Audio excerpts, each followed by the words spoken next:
everybody. On this Dungeoneering episode, we'll be talking about how to design your dungeons.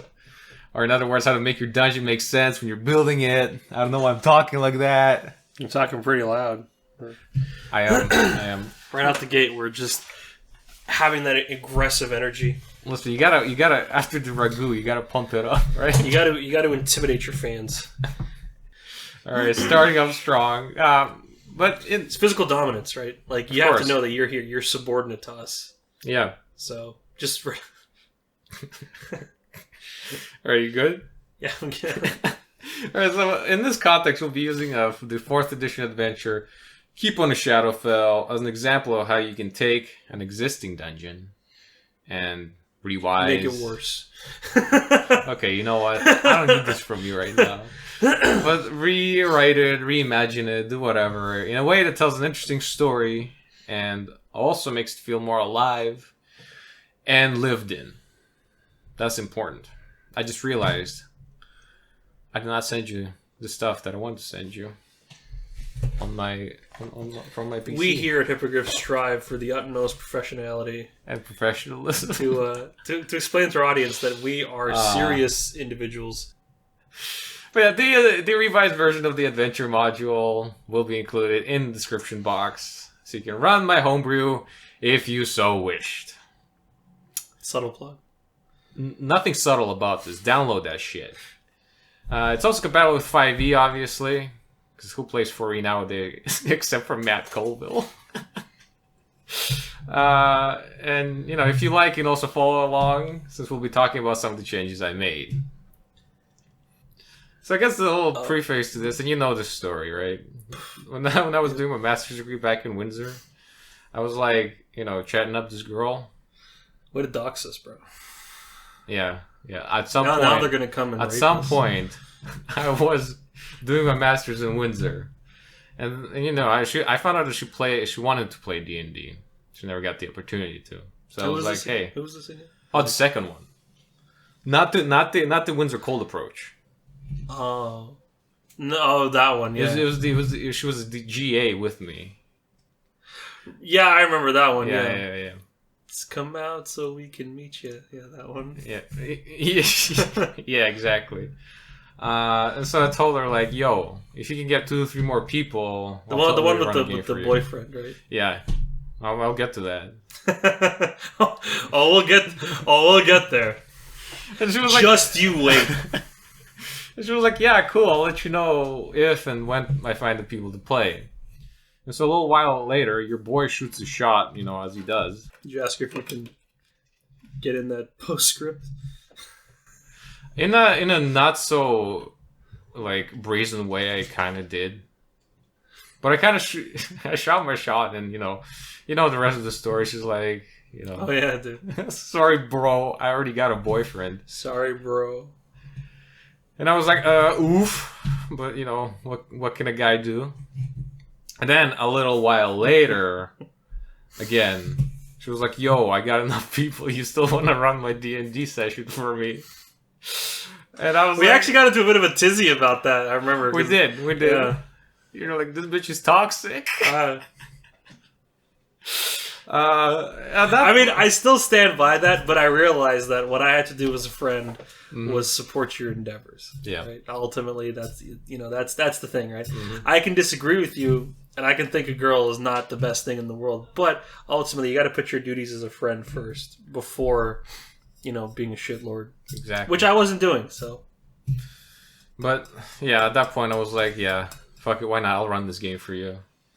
And it turned out her boyfriend was one of the players. But that's really neither here nor there, I guess. That is for the audience to judge. You will be judged by tribunal of YouTube comments. Whether... Can you put 07s in chat if you think Erkine's a cuck? That was, in fact, cringe. But, I figured, like, hey, I don't want to, like... create a whole new campaign world for this shit, or a whole new adventure path or anything. I'm like, keep it simple. And so I remember that one of the first live play, like D&D, I don't know, podcasts or shows I watched was the Critical not the critical, not the critical. Critical Role? No. Arrival at Craghammer? No, not that. Penny Arcade's D&D playthrough podcast. But yeah, and I thought I remember that adventure, rather that module, and I thought it was pretty short and sweet, and fairly straightforward and fun. So I was like, hey, I'm gonna find that for the adventure, convert it to 5e, and just run that. Mm-hmm. But then I got a hold of the adventure book, and it turned out that kind of Chris Perkins changed a lot of things when he ran it for the Penny Arcade guys, and yeah, it just deviated so much from the actual module's content. And so I was like, okay, I'm going to have to do some work here to actually convert it. So, and also I figured I'd change things just to fit it into my homebrew world of Lenoria, you know, because you got to do it. And from there, it kind of grew into a whole, like, conversion / reimagining of the entire module. But yeah, don't want to go into the whole tangent of like my super special homebrew world. OC do not steal. In my world, exactly. I just basically had a few issues with the dungeon's design, right? So what if just for guys who don't know, in Lenoria, it's actually the males who breastfeed like children. Facts. Yeah, crack and tits. It's wild, bro. Yeah, whole session spent on elven breastfeeding. It's like that thing from Meet the Fockers when he was breastfeeding JB. Helps with development. Meet the Fockers is an excellent movie. They all have all elves in his world have gynecomastia. I'm surprised you know the term for that. They all have Klinefelter syndrome. I'm amazed you know the medical term for that. Oh, why wouldn't I? A man's got to know man tits. Oh, God. I'm sorry. Keep going. Keep talking about our serious content here. Oh, it's mega serious, okay? Caloral. Well, yeah, it's not to rag on the original writers of the module. It's not to rag on Bruce R. Cordell and Mike Merles. Yeah. But yeah, my issue was not so much the story of the module, but basically the layout of the dungeon itself kind of rubbed me the whole way in a couple of sections. Rubbed you the whole way? Wow. Yes, it rubbed me the whole way. It rubbed you all the way. You can't make fun. You can't make fun of me, okay? English was my second language. I'm an immigrant. I got rubbed all the way by... Mike Merles rubbed me all the way. Mike Merles didn't rub me the right way. So tell me more about how Mike Merles rubbed you the wrong way. Okay, so first things first, I focused on the dungeon. Welcome, Dodo. Welcome back to the Dodo podcast. I focused on the dungeon crawl aspect of the adventure. Mm-hmm. I really don't care about the encounters you can have like in the wilderness outside, like Winter Haven, mm-hmm. and the keep itself, because you can do it in any sort of module, whatever. Who cares? It's not really relevant to today's topic, eh?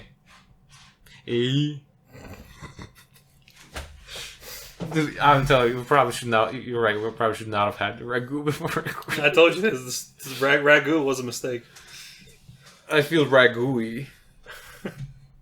But yeah, not to rag on ragu, but for anyone who does not know this or aren't familiar with the story of the Shadowfell Keep, as it's given to you in the module, at some point in the world's past, a cult of Orcus opened a portal to Shadowfell, and a bunch of shit came out. When I say shit, I mean undead. It started spreading across the area. In response, the Empire of Nerath sent some soldiers to, clean that shit up and seal the gate. And they did. And afterwards, they built a keep to contain the shit. Makes it sound like a plumbing problem. It's not. Use copper pipes. And then it was written that the Empire fell, and 20 years after that, the paladin that was the head of the knights, charged with defending this whole keep, Sir Keegan it was, he went nuts. Killed his family. Keegan-Michael Key? Isn't he from... But yeah, Sir Keegan, he went nuts. He went crazy. Because of the evil influence of the portal. Killed his wife and children. Then, kind of like, fought against his own knights. Mm-hmm. And then they sort of chased him into the bowels of the keep. Where he finally regained his consciousness, or his sanity. And then he kind of felt really bad about what he did, right? And then he was like... Feels bad, though. Yeah. And then he sort of laid down in some random open sarcophagus. And then he just died. It's literally what's written in the module. Pretty comfy. You know what? I think I'm just gonna die. Dude, that's a schmood. Can we all be Sir Keegan? 07's for Sir Keegan in chat, honestly. And don't differentiate between the earlier 07 and the current 07. No. It's for us to puzzle out. Listen, if anything, we'll just pad it for being a simp, and we'll just call it on that. First things first. Chat confirmed, you're a simp. It's like you gotta now address yourself. It's like from Anchorman 2 with Jack Lane. You gotta legally change your name. I'm not very knowledgeable about the whole cosmology of the Nentir Veil, but as far I can't believe this. You don't know about fake the gamer girl cosmology check of the Nentir Veil, bro. Well, at least in 5e, Orcus doesn't really chill in the Shadowfell. He chills in his own little realm in the Abyss. Yeah, eating a biscuits, eating Demogorgon's ass. See, one head likes it, but the other one doesn't. Question is, does he have... Demogorgon has 2 asses. Demogorgon has 1 ass. Yeah? You think? That's confirmed. It's in Out of the Abyss. It talks about this. There's a little side blurb from Chris Perkins on how many assholes Demogorgon Yeah, actually, the original title for Out of the Abyss was Out of the Abussy. Demogorgon's pussy? Demogorgon have pussy? If Demogorgon had a pussy. Yeah. Well, do you know the That feels like the opening of a song. Do you know if the fucking Orcus chills in the Shadowfell has a pussy? Yeah. Do you know if Demogorgon has a pussy? Do I know if Demogorgon what? Sorry. Chills in the Shadowfell. Yeah. I don't think so. In Nentir Veil, because it seems kind of odd to me, at least. No, at least in Nentir Veil, most of what I know of Nentir Veil and Nerath comes from the board game that D&D released for 4E. Yeah. And it's not that much. Yeah. The keep on the Shadowfell, which is actually not on the Shadowfell. Yeah. How can you... Is it metaphysically on the Shadowfell? Well, listen, the keep... I don't know what the keep on the Shadowfell even refers to. Supposedly, the rift... In the original adventure, the rift that is under the keep leads to the Shadowfell. Why how Orcus factors into this, I have no idea. Was this before the Shadowfell was the opposite of the Feywild? It's said in the module that many realms terrible and wonderful border our material realm or some shit like that, right? Was the Abyss? Did the Abyss exist in 4th edition? That's my question, though. I'm curious. Was this when they had the stupid ass name for the demons, like the fucking the Tanari or whatever? Oh yeah, this is a specific sub race of demons. What their I guess their race name. So basically, if you're trying to convert Smolder to 5th edition and stick to the stuff that you read in Mordenkainen's, you kind of realize that the Shadowfell part of the module kind of sticks out like a sore thumb. But ultimately, that's a minor issue. I just changed the portal to be an opening into the Abyss and called the keep itself Shadow Keep, which I realize is sort of a Destiny reference, but it wasn't meant to be. Whatever. He keeps the same general vibe as, the Shadowfell. Caloral plans to reopen the Shadow Rift to connect the material world to Orcus's temple in the Shadowfell. Oh, so it's a temple in the Shadowfell. I feel like that's what would have been important to put in the adventure. It's a little convoluted. Because there was no indication to that. Wait, hold on. If you have like a transplanter portal, why not rip directly to the source? Hold on. Where's that way? As Matt Colville suggested, have fucking, what was it? The Death Knight show up? Fucking Lord Soth Yeah. from Dragonlance. Hey man, oh my god, we reached the climax of the campaign. A portal opens up, fell energy crackles through its depths, and out steps forward a guy.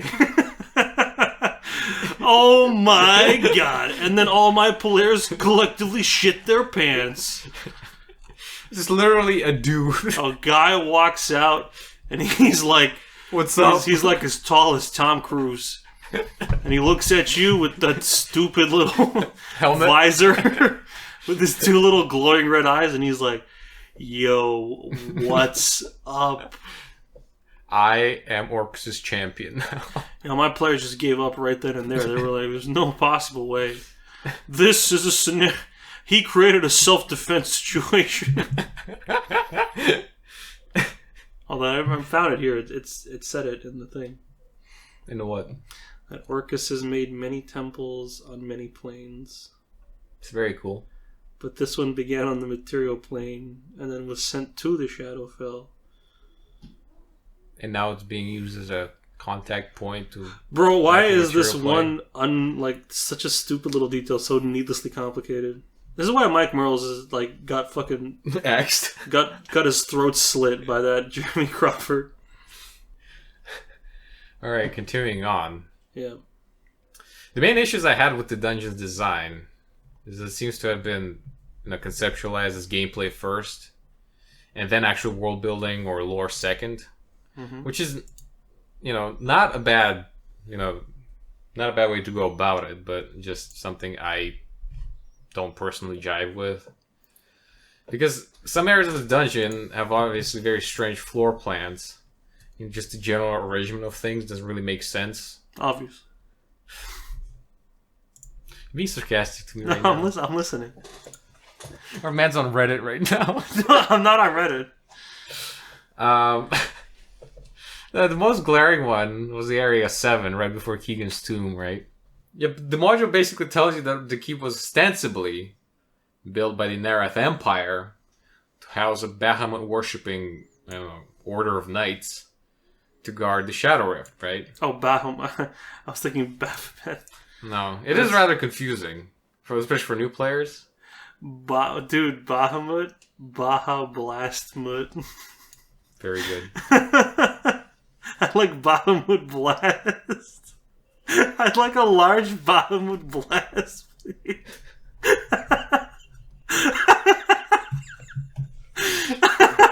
This is the type of content you come here to Welcome to Nine Hells Taco Bells.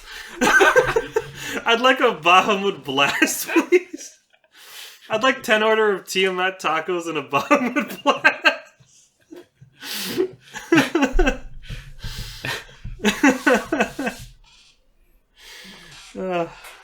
Okay, yes, continue.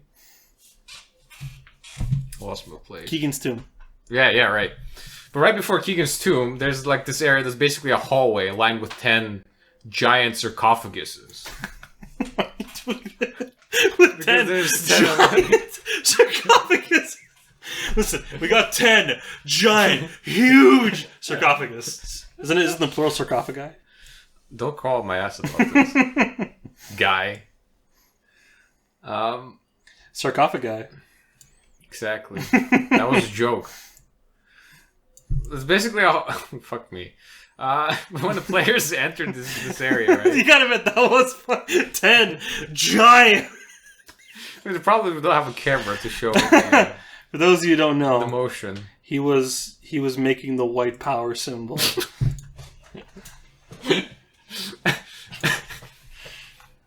So you were saying 10 sarcophagi. Yeah. And when a player character... Giant symbols. No, what? Did you say giant symbols? No. Or just a giant sarcophagi? Literally, it's described as 10 giant sarcophagi. And when the player characters enter the place, a bunch of all the sarcophagus is open, and a bunch of skeletons start pouring out and attacking them. Mm. It's literally like an endless wave of these skeletons. And I know in the flavor text, it's described that the Shadow Rift's evil influence is reviving the dead and making them attack people. Except that if you pray to Bahamut at the... Because normally they wouldn't attack people. They're just... Yeah, they'd just be chilling. Drinking Bahamut Blast. Except that if you pray to Bahamut at the 2 altars, right? That are in the same room. Mm-hmm. They all stop attacking, climb right back into the sarcophagi. Alright. So it seems like the knights were totally planning to use the skeletons to keep intruders from finding the Tomb of Sir Keegan. It's a little sus. And that's where they put the 10 giant sarcophagi in the hallway. Which is kind of whack for a cult of Bahamut. Listen, you don't understand. We had to do it for the greater good. I guess. Don't ask where we got the skeletons from. We sourced them legally, if you must know. Can I see a receipt? All of them from the volunteers. Medically donated corpses. We wrote it off on our taxes. That's all you need to know. And then the Empire collapsed and lost all the tax records. But also just the simple existence of Sir Keegan's tomb, right? Because in the module, it's not like the knights killed him and put him in the tomb and buried him. It's literally Sir Keegan ran away into the keep, found a convenient spot with an open sarcophagus, and just climbed right in and died. He died with his ass up. Then his knights came and just closed the door on him. That's why he was running away. If his knights would do that to him, maybe there's something else going on. Not all as well as it seems in the cult of Baphomet. Baphomet. Oh, Bahamut, sorry. Yeah, another issue I had is the Area 9, which was the Maze of Caves. I guess it's a minor issue, but it says in the description that the caves were found when the keep was being built. And that the large pool of water was being used as a water supply for the entire castle. Not game breaking, but I thought it really odd. Like what? Water for like douches. Did a nice douche. I mean, they were French. Who else is gonna fill up a nice douche? Squire! Have a fresh douche brought to my compatriots. Oh, bro. The Order of Douche. Bro, if you tell anyone about this, bro, I'm gonna deny it. Yeah, it's that kind of cult. So the water supply. Yeah. I found it odd that the Maze of Caves? Yeah, I found it odd that nobody just paved the way. So the servants and the cooks and whatnot don't just... Yeah, I was about to say, it's kind of hard if you gotta, like, you know... Yeah, walk through, like... Go fill up your toilet in the middle of the night and you're, like, looking for some water. You have to, like, part, like, the giant rats that have collected in the caves. And go through with a large bucket. All with just, like a shitty asshole. Yeah. But it would have made more sense. Knights of the Itchy Butt. Been there. We've all been there. But yeah, it would have made more sense if whatever underground creatures that lived in the area, sort of over the decades that the keep has lain and, you know, forgotten, sort of burrowed into the keep and thus made a connection with connected the keep proper with the caves. So it's like showing the gradual decay of the whole area. Instead of the caves always being there. And some children drowned in it. Yeah, I don't... This child. Do you see a drowned child? No, actually. There's actually an ooze Big in Sage. there. There's an ooze in there, so I guess... That's probably where the child is. The child was there. It's no longer. You're a pretty bad parent if you let your child fall into an ooze. It's not only one child, but like 2 children drowned there. Whoops. You fell into black pudding. And there's like a couple other minor issues that, you know, just me being slightly autistic. Just kind of rubbed me the wrong way. Where that kid was a fat ass. Thought the thing was pudding.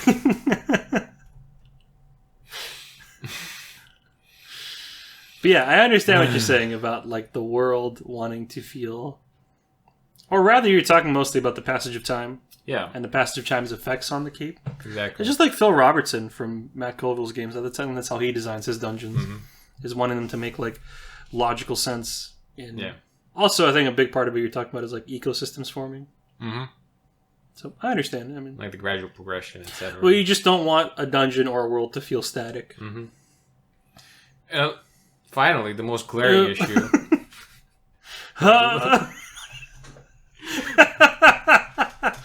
That's how we transition around here. The most glaring issue that I had with the entire thing is that at the lowest level of the dungeon, like right in front of the portal, there's a giant statue of orcas just chilling there.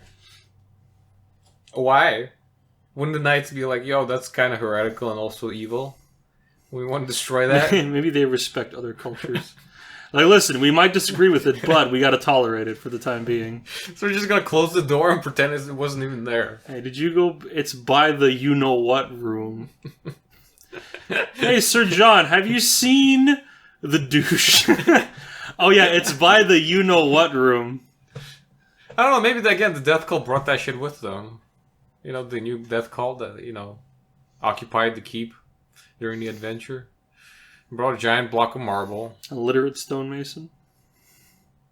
I reference to Game of Thrones. Oh, because someone must have carved that statue. Yeah? I'm assuming it's from way back when the cult first opened the Shadow Rift. First opened... So so the statue, but where'd it go after the Knights took over? That's the question, though, isn't it? Because if the cult... You said the cult brought it back. So if the cultists are bringing it back, then where'd it go? Well, bringing it back like Justin Timberlake, I don't mean like literally they took it and brought it back. It's just like they brought it back. I don't mean that they literally brought it back. I just mean that they, brought it back. It's like Justin Timberlake says, right? I'm bringing sexy back. Does not mean he took sexy like away from anywhere, right? He's just bringing it back. No, but that doesn't imply that sexy wasn't around for a little bit. Yeah, sexy wasn't around because was the statue not around for a little bit? Yeah, that statue was destroyed by the Knights. It was destroyed. But then it was brought back. So they recarved a new one. Yes. Maybe. So they probably had a stone. I don't know. Ask Mike Merle. That's Bruce Cordell. Or him. But basically, the solutions I proposed or enacted. Mm-hmm. For I enact things. I'm a man. The solutions that I decreed as a royal edict. Exactly. As a red-blooded homebrewer, I brew. As a red-blooded homebrewer with blue balls. I thought we weren't going to talk about that. I didn't actually mean it like that. I just realized now it works like that. Yeah. Which I didn't actually intend to. The man's burdened me, even without trying. Yeah, I did. I'm sorry about that, honestly. That's okay. But, solutions. Again, something we already covered. You gotta think of the dungeon as an evolving place. That's what you gotta think. The dungeon as a character. Exactly. Think about what it was meant to be by the original builders of the place. Now, in my revision of the dungeon, I made the original builders of the whole thing elves. So we're gonna like number the map so that way you can refer to the map? See figure A? We sort of already talked about different areas that had issues. Mm-hmm. But if people are gonna look at the actual revised thing, I feel like the changes are gonna be pretty self-evident. Mm-hmm. We can cover them in brief strokes. Cover them in... But basically, in broad strokes, I just changed the story in many respects to completely steer clear where the whole Narath Empire and Sir Keegan and all that garbage. Not that there's anything necessarily wrong with that. I just wanted it to mesh more with my homebrew world. Mm-hmm. And since it's my world, It's like Bruce Almighty. This is my world. Yeah, it's your world. Yeah. It is your world, and we were all just players.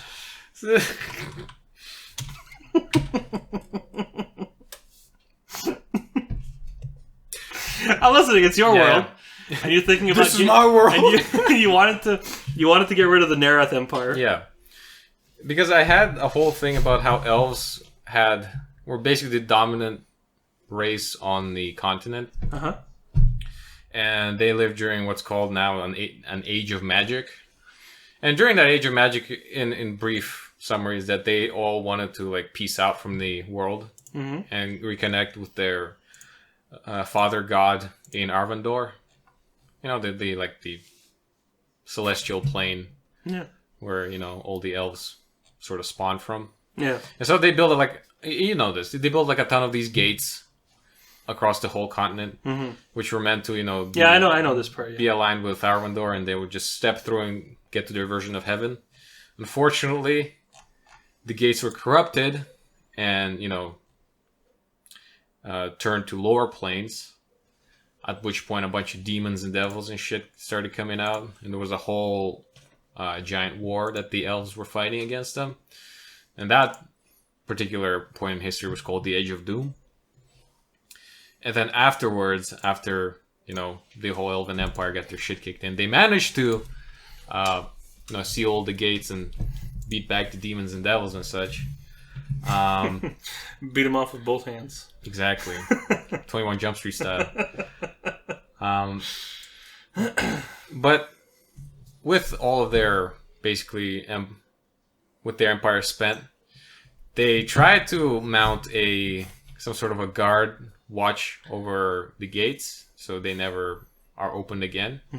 And the Shadow Keep, in my revision, is one of such places. And the gate itself is a possible gate that can be aligned with any kind of extraplanar place. And so obviously the Death Cult, led by Kal-El, totally discovered it, wanted to align it with the Abyss so they can summon Orcus's, or I guess contact Orcus's realm. Kal-El's being the Asian motherfucker on the cover, right? Yeah, basically.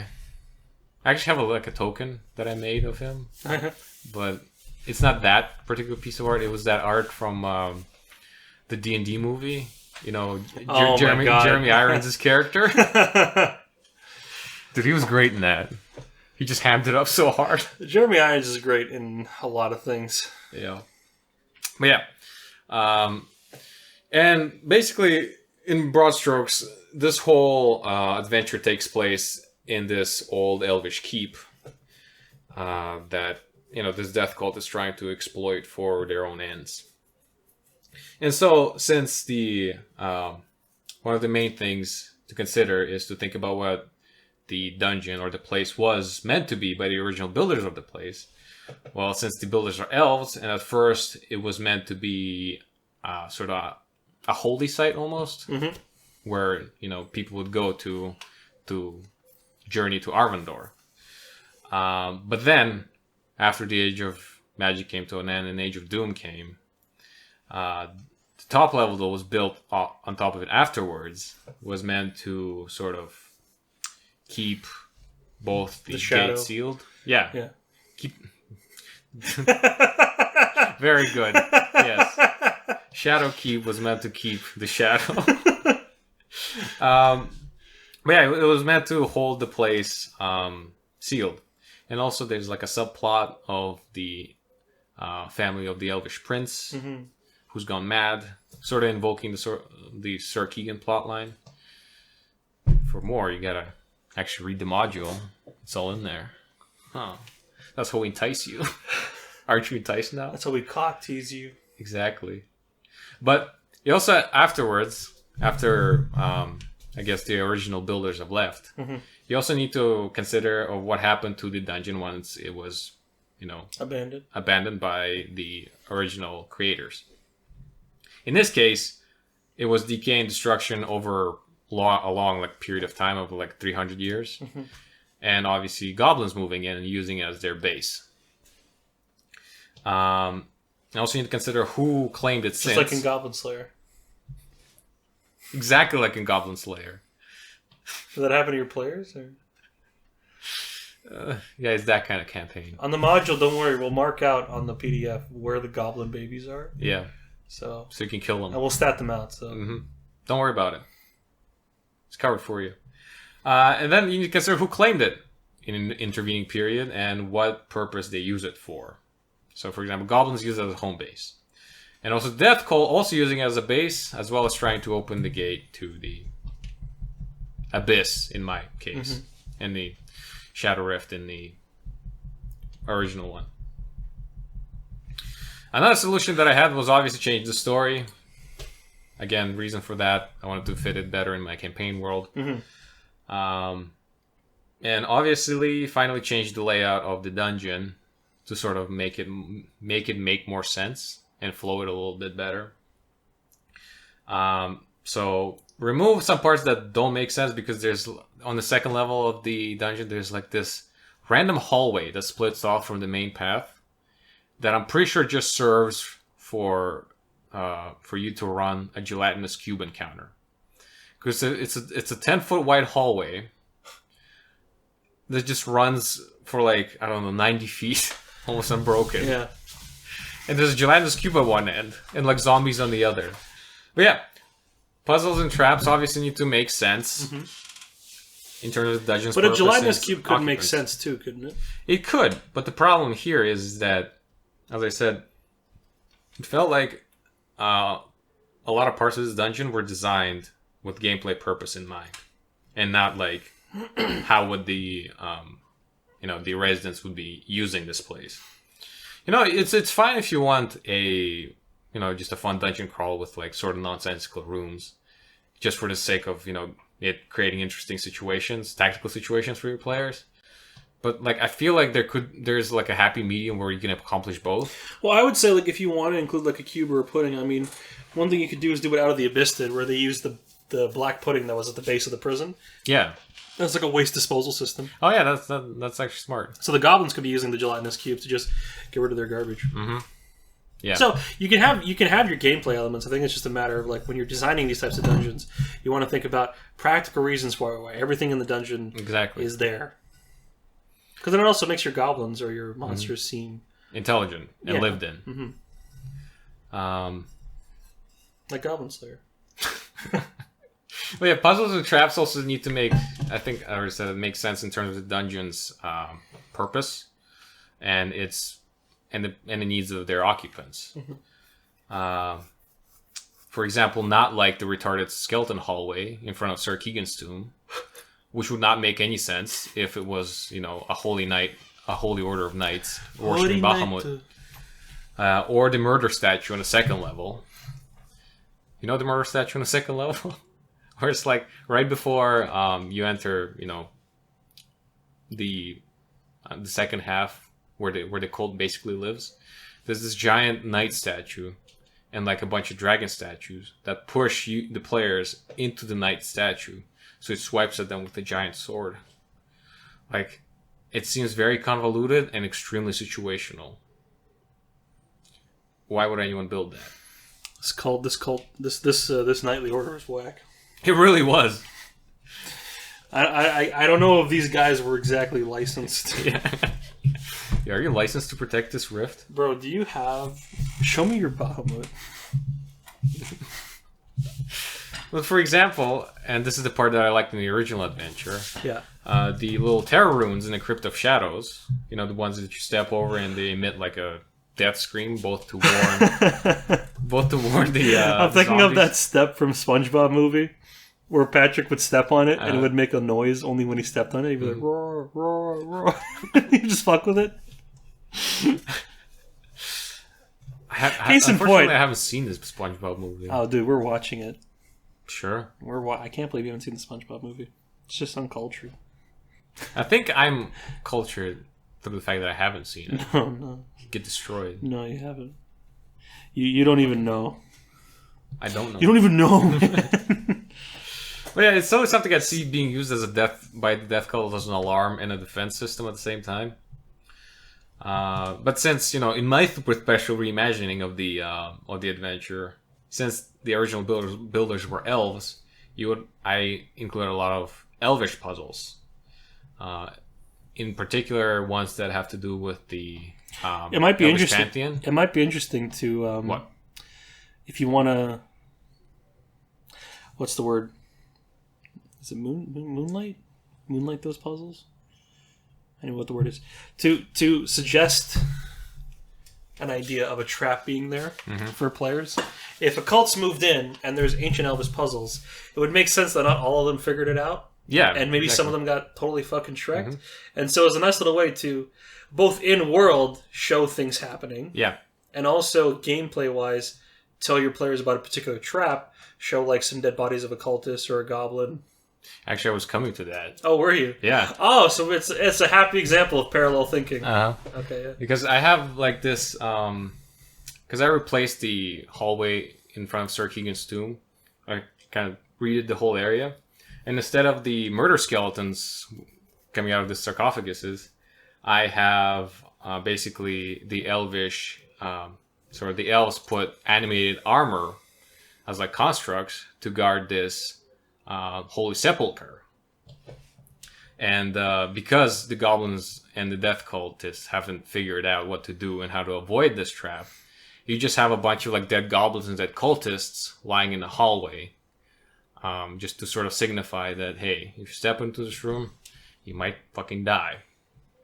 So yeah, that's one example of like how you can, as you said, both show that the trap is there and also kind of make the dungeon rather, feel alive. But also think about how the dungeon's current occupants would have managed to avoid or even use the traps that have been left there by the original builders. Because, for example, the elvish well that I put on the second level of the keep was sort of in the backstory, was corrupted by the death cult. And while at first it was filled with like basically holy. It was basically like a holy elvish well. It was filled with good, quote-unquote, water. Rice pudding. I feel like those pointy-eared bastards eat a lot of rice pudding.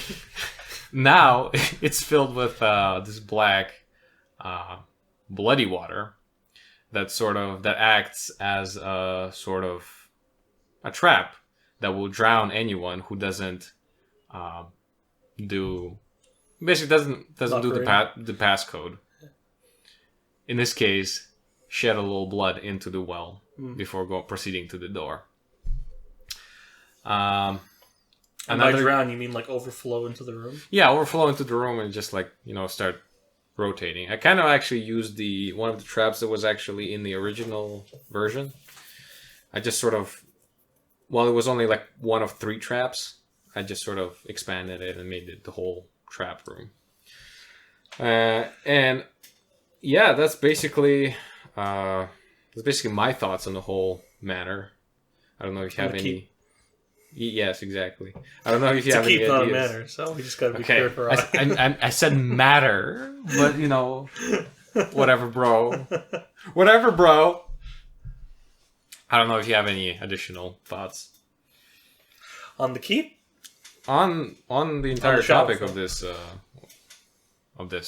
today's podcast. It being how you can make your dungeon more interesting in terms of storytelling, design, how can you make your dungeon more interesting? Yeah. Buy our stuff. Yes, do that.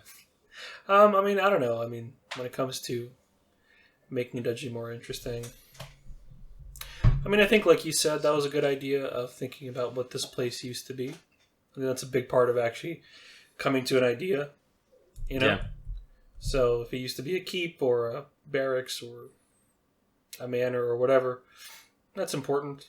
I'd even say too, like as an aside, not all the rooms have to be like epic and functional. Many rooms could just be like barracks or a mess hall or like little oddities that don't necessarily have to have even a combat encounter or something.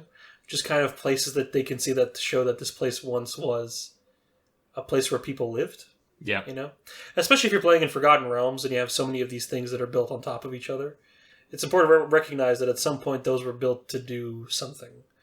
They weren't just there from the beginning of time, right?